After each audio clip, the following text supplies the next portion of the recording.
News political analyst, joins us every Tuesday. Good morning, Trey. Good morning, McGraw. I was listening to your commercial bit there on the Piccadilly, and are we seeing the sensitive side of McGraw? Cute, small? I think you are, Trey. I've always been sensitive. I just don't like to show strong. that side of it. Yes, I am. I am man enough to admit that I'm cute and cuddly and sensitive.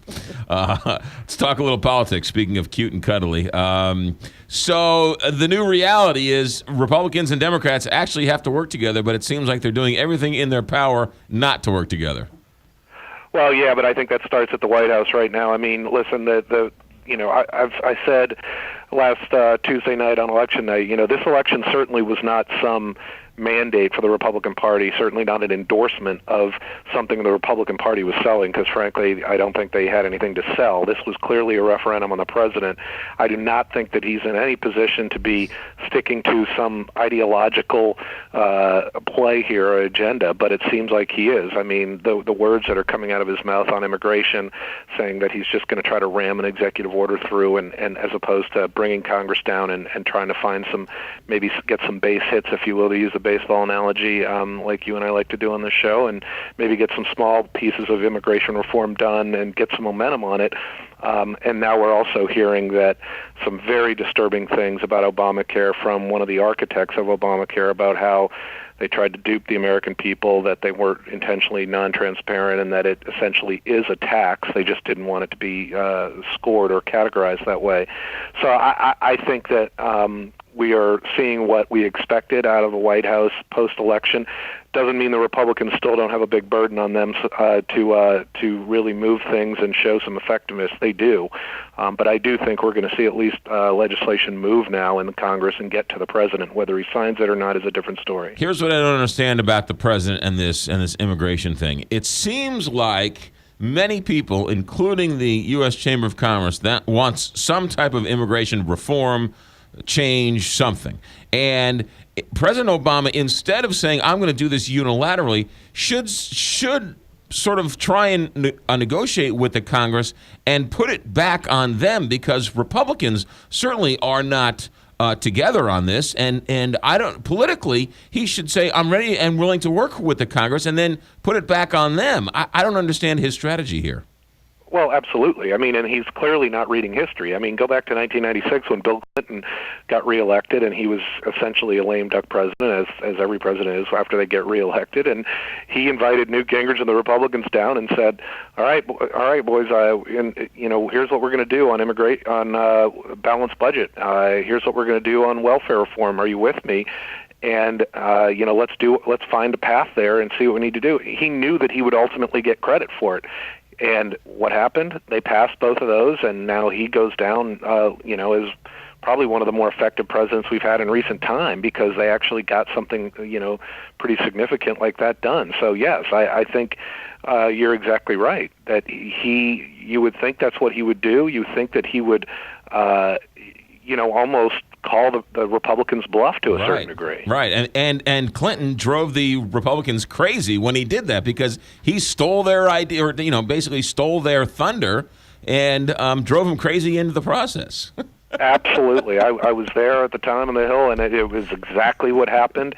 That's why it was a smart move. I mean, he knew at the end of the day he would have the bully pulpit to take credit for it, and he did. And that's just, I just think that it confirms what this election showed, that this president is the most ideological president who stepped foot in the White House. There are consequences when you're an ideological president. For example, if you're going to declare war on the coal industry, you're not going to win West Virginia. Let's face it. I mean, it's just not going to happen. So I still think there's consequences to his ideological play here, but I just don't see him coming off it. I think he's just committed to it. I think it's indoctrinated with him, and I don't see any movement. Let's talk. Let's play horse race. Let's first talk Jeb Bush. George P. Bush, his son, comes out last week and says the whole family wants him to run. Jeb slaps his hand the next day. Now his brother's out on a book tour talking about what a great president he would be. Is this orchestrated, or is this just by accident? Well, personally, no. I can give my thoughts on it, and that's that I think there's parts of it that are and parts of it that probably aren't. I think that they are definitely trying to kind of test the waters a little bit. Again, I do think that if Jeb Bush runs, he really wants to do it on his terms.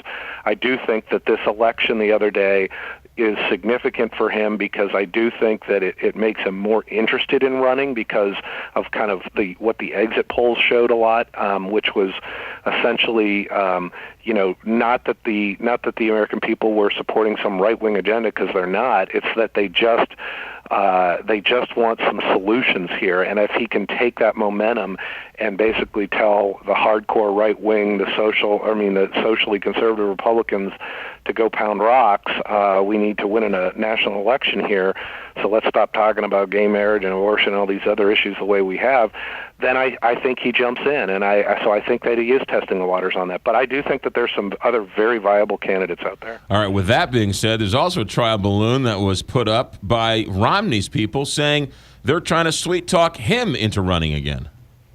Well, because I think they view that as a missed opportunity in 2012. But I think when you lose an election, a national election, and you lose it especially the way he did, which was people thinking that it was an opportunity and that there was potential, I think that it makes it very difficult to run again. I think it makes it difficult to kind of get that momentum again.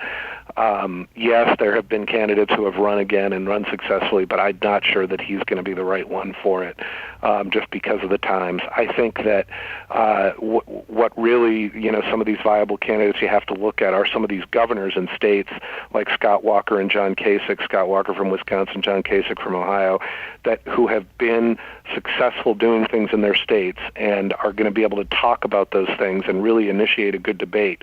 I just think that they are going to come across a little bit, they're going to come across a little bit better with the voters in the Republican Party than a Mitt Romney would right now. Trey Harden, you're cute and adorable, and we love having you on Tuesdays. Thanks. All right. Trey, be safe. Have a good one, bud. All right, man. Bye-bye. Trey Harden, ABC News political analyst here every Tuesday here on the Big 550 KT.